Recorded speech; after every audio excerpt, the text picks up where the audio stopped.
Welcome to MyndGuide, or my MyndGuide. These videos are a map of my exploration of mind, how I discovered why it does what it does, and why I feel the way I feel. If you're here, your path may be similar to mine.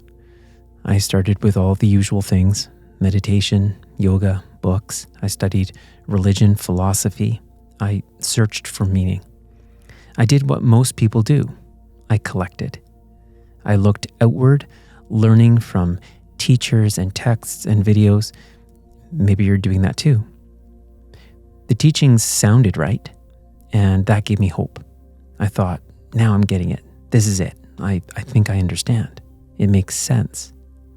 But no matter how much I understood, eventually I was back to the old me, just with more lessons to remember and more self-imposed pressure to apply them all. I was trying to become something better, to create a version of myself who didn't suffer. But in hindsight, I wanted to be someone who didn't want, and that put me in a loop I could never escape. I was searching for answers externally, for a problem I felt internally, but I hadn't really stopped to ask myself what that problem was. I was letting the external sources define the problem for me. And eventually I realized there was one place I had to start looking, both for the problem and the answers, and that turned me inward. The teachings had all pointed there, but I had been avoiding it. Because it's easy to collect ideas. It feels safe. But turning inward can feel like opening the cellar door. You feel like a kid again, standing in the dark, that cluttered basement space that's filled with boxes of old thoughts, shadows of dark memories. We avoid places like that. We're afraid of what we'll find. But if you can face the discomfort, if you can explore the shadows instead of running from them, you might realize there's nothing there but fear itself. So that's what I did. I stopped collecting and I started observing.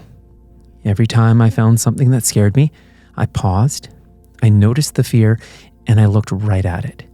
And I watched the thoughts, however uncomfortable they were. Not to fix them, not to improve them, just to see them exactly as they were. And over time, those dark corners lost their power. Not because the thoughts disappeared, they still haven't gone anywhere, but because I stopped hiding from them. I think this is where most people stop.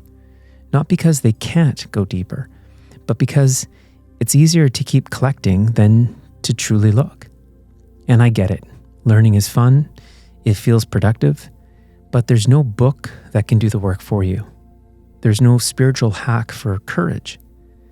You can't stand in the cellar with your fingers crossed, hoping the monsters don't exist. You have to explore right into the shadows and discover what's there. That's what I missed for so many years. I thought I needed to fix something, fix my fears, but really, I just needed to face them. I just needed to observe my mind. So, what is mind and how do you observe it? Well, here's one way I've mapped it out. Think of a brain and a ruler. They're tools, nouns, things you can touch. A ruler doesn't have measurement, it measures.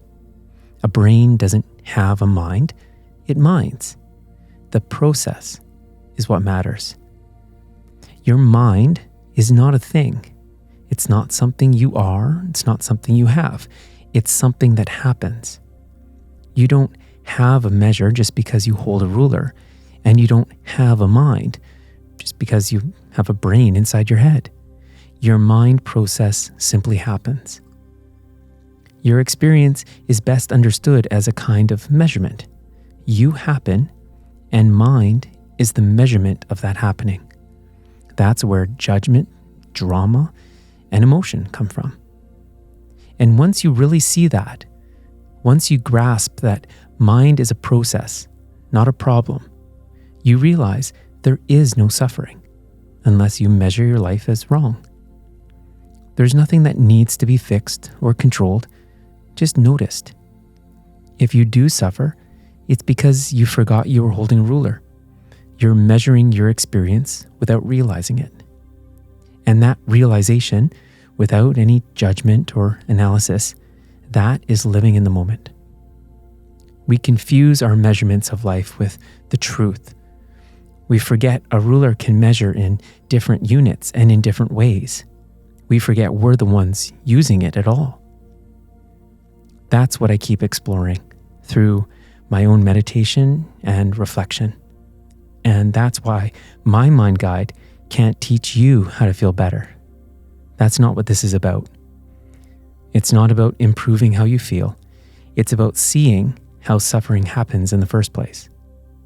When you stop measuring your experience, you stop turning it into a problem. And in that space, what naturally arises isn't something better, it's something truer. Not a new feeling, but a return to being.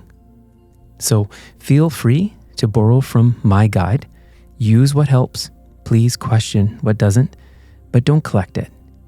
Use it to build your own mind guide, because that's the only one that will ever truly work.